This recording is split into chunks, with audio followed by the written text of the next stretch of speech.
Halo, assalamualaikum warahmatullahi wabarakatuh. Kali ini Ustadz akan menjelaskan mengenai perpindahan panas secara konveksi. Nah, kemarin kalian sudah mengetahui perpindahan panas secara konduksi, ya kan? Yaitu perpindahan panas atau kalor tanpa disertai zat perantaranya. Zat perantaranya tidak ikut. Contohnya ujung besi dipanaskan, maka ujung yang lain juga ikut panas tanpa besinya itu mengalir tanpa itu. Tapi kalau konveksi yaitu perpindahan kalor atau perpindahan panas disertai dengan perpindahan zat itu. Jadi zatnya itu juga berpindah, panasnya juga berpindah. Oke. Contoh yang pertama adalah eh, kalian pernah memasak air dah. Ini misal panci ya. Ini misal panci. Ini misal air. Wah, air ini ya. Ini kompor. Ini apinya, ini kompornya. Wah, ini apinya besar ini sekali ya. Nah, sesudah itu iki api.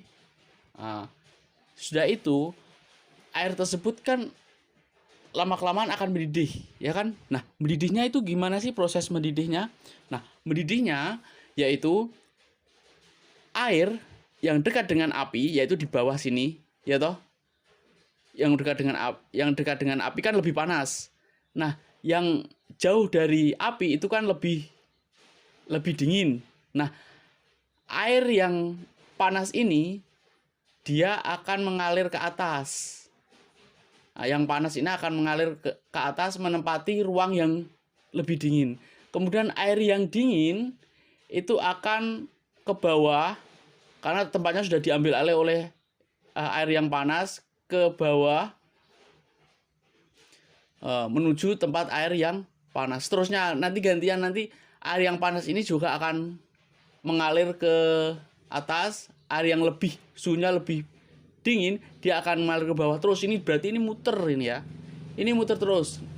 Kemudian sama juga ini juga air yang panas itu juga mengalir ke atas airnya menempati air yang dingin. Air yang dingin dia akan menempati air yang panas ini dan seterusnya, muter terus. Nah, itulah yang dinamakan dengan air yang mendidih, ya kan? Air mendidih itu airnya muter terus ini. Jadi ini ada perbedaan panas antara yang di bawah dekat dengan api dengan di permukaan ini. Ini perbedaannya yaitu ini akan muter. Yang panas akan ke atas, yang dingin akan ke bawah. Kan nanti kalau yang dingin itu menjadi panas lagi, dia akan ke atas lagi. Yang dingin ke bawah. Terus ini muter, itu dinamakan mendidih. Itu ya. Mendidih.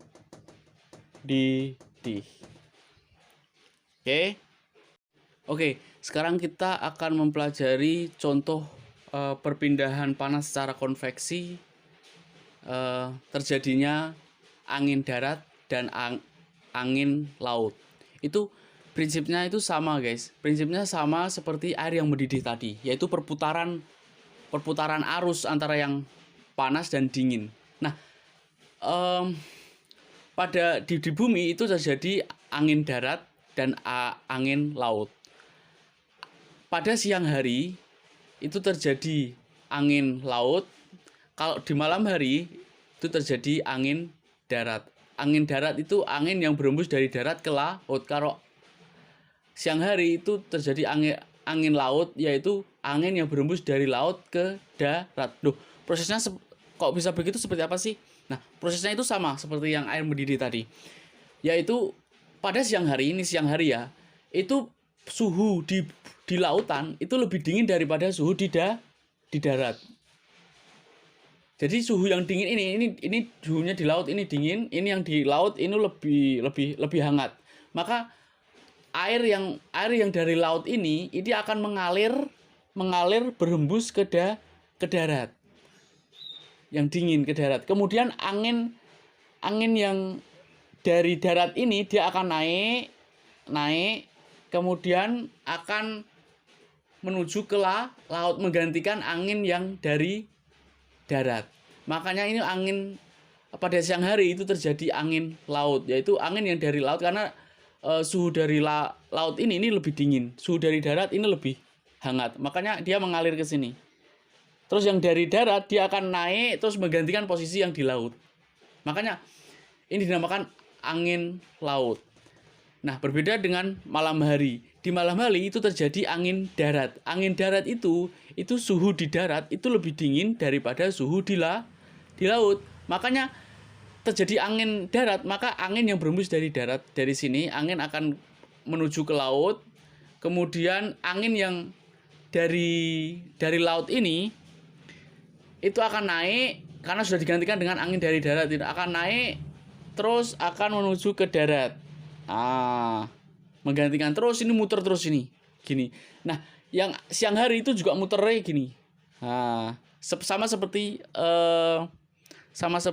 merebus air ya kan. Nah, prosesnya itu sama. Nah, sama juga dengan angin. Kenapa kok terjadi hembusan angin itu? Apa yang terjadi? Itu prosesnya itu sama. Yaitu mungkin daerah satu dengan daerah yang lain itu perbedaan suhu.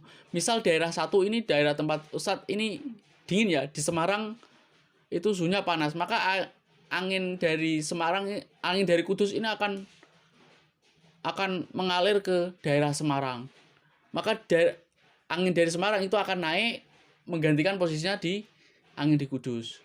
Begitu sebaliknya gitu. Nah, maka kalau terjadi perbedaan suhu yang drastis, misal ini sangat panas, ini sangat dingin, maka angin yang dingin ini akan berembus langsung ke panas dengan cepat, maka itulah yang dinamakan badai, gitu ya. Oke, semoga kalian paham. Ini penjelasan ini yang atas ini siang hari, yang bawah ini malam hari. Malam hari terjadi angin darat, yaitu angin yang berembus dari darat ke laut, dan angin laut itu akan naik menggantikan posisinya di darat. Kemudian kalau siang hari itu di laut itu lebih dingin daripada di darat, lebih hangat. Kemudian air di laut ini akan berhembus ke darat.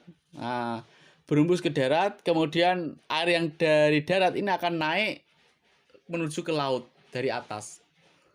Makanya kalau kita di pantai siang-siang, maka kita akan terasa angin dari lautnya, ya kan? Angin dari laut. Tapi kalau malam hari, kalau kita menghadap ke laut, maka anginnya akan terasa dari belakang.